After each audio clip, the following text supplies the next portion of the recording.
Technology, chat GPT आणि AI, artificial intelligence, बसल्या जागेवरती सगळ्या गोष्टी तुम्हाला मिळत आहेत इंटरनेटच्या माध्यमातून. पण त्याही तुम्ही शोधणं गरजेचं आहे. इंटरनेट हे जेवढं चांगलं आहे तेवढं वाईट आहे. मोबाईलपासून पूर्णपणे अलिप्त राहा आणि TV पासून पूर्णपणे अलिप्त राहा. वेगवेगळी वर्तमानपत्र वाचायला शिका. मोबाईलचा वापर तुम्ही चांगल्या कामासाठी करू शकता, पण ती YouTube, व्हिडिओ, व्हॉट्सअप, चॅटिंग या गोष्टीपासून अलिप्त राहा. आपला जास्तीत जास्त वेळ अभ्यास करत असताना आपण प्रामाणिकपणे 2 घंटे किंवा अर्धा घंटा, सुरुवातीला तुम्हाला आळस येईल, तुम्ही 15 मिनिटं सेल्फ स्टडी करा. आपल्याला जे काही शिक्षकांनी शिकवले त्याचा प्रामाणिकपणे अभ्यास करा. नंतर अर्धा तास तुम्ही टाईम वाढवा, 1 तास वाढवा, 2 तास वाढवा.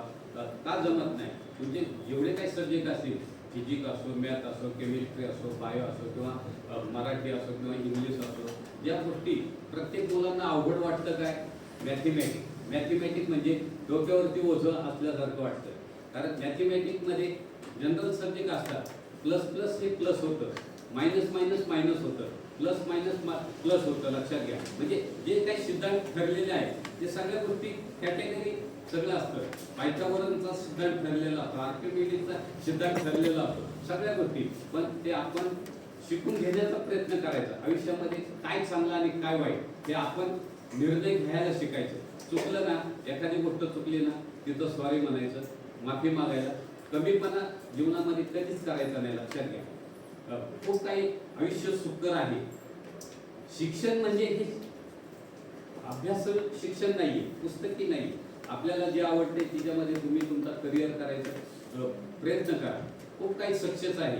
आणि आता भविष्यामध्ये प्रत्येक जण शिकतो. कशासाठी? नोकरीसाठी. नोकरी हा परमनंट हा विषय राहिलेला नाही. सगळ्या ठिकाणी एज्युकेशन कॉन्ट्रॅक्ट सिस्टीम आलेला आहे. व्यवसाय, प्रत्येक जण म्हणतो मला व्यवसाय करायचा, पण व्यवसायासाठी आपल्याला अनुभव पाहिजे, वेगवेगळे भांडवल लागतं, समोरच्याला काय पाहिजे. आज ग्राहक ही देवता झालेली आहे. जो गिराहिक आहे त्याला जे पाहिजे, तुम्ही जर त्या कस्टमरचं समाधान नाही केलं तर तुम्ही जीवनामध्ये सक्सेस नाही आहे.